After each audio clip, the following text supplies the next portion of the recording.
I took him golf recently. I thought, I'd never play this game. Old man's game, never do it, but my kids play, so I want to play with them. So I go out, and I do really well. I go out on this one day, and I out-power by my instructor. I'm feeling really proud. The next day, I'm not feeling so proud. I keep putting the ball in the water again. I'm so frustrated. Put down another one. Put down another one. I don't care. I don't care what my score is. Let's do it. And finally, I was getting frustrated. He's going things like, ain't it a bitch?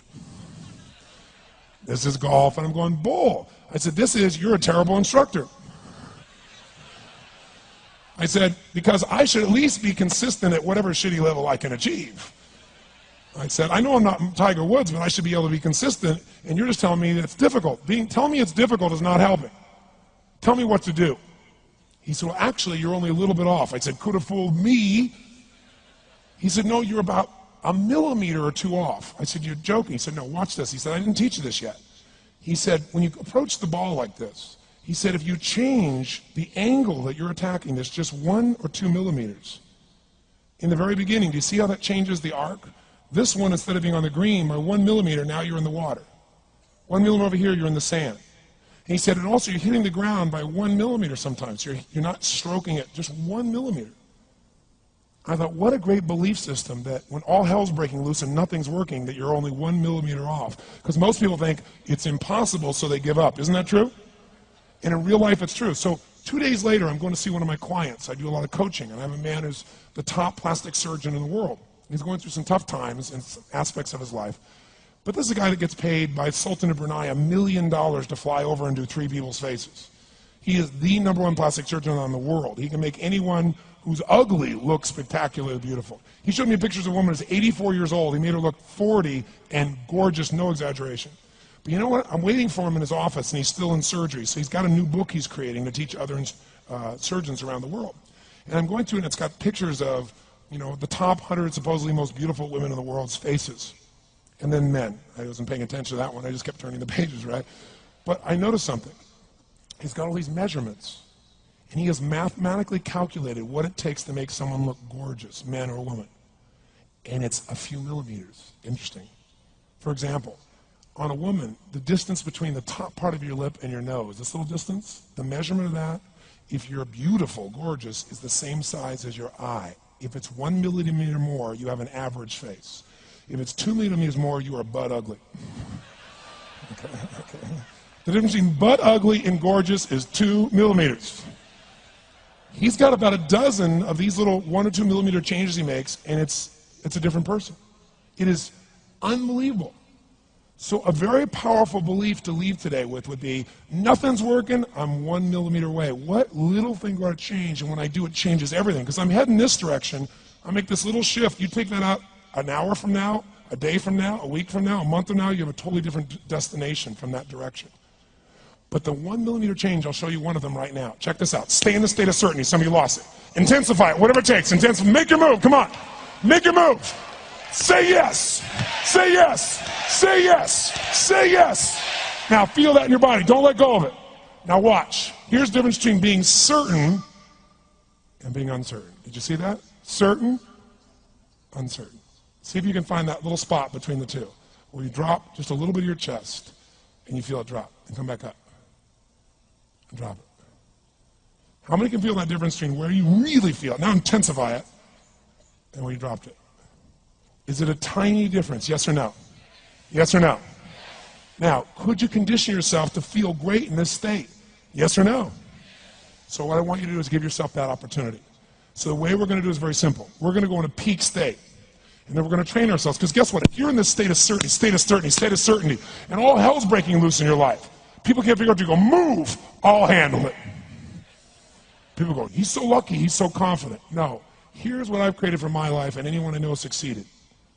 I'm a 17-year-old kid from Azusa, California, with no real education other than self-education, with no background, with parents that did their best, all of them,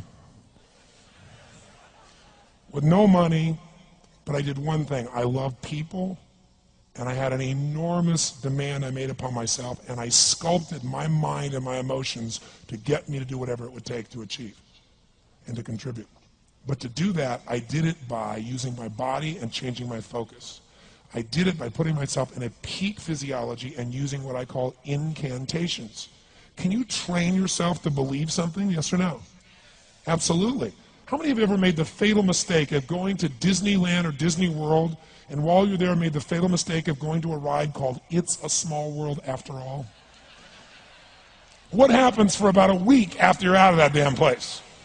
You're still singing this thing in your head in 24 languages, right? Well, let me tell you something. How many of you have things when you want to go achieve them and this part of your voice goes, oh, it's not going to happen, or forget it? How many got a voice that sometimes interrupts that good pattern? Say I. And what you want to do is train a new one.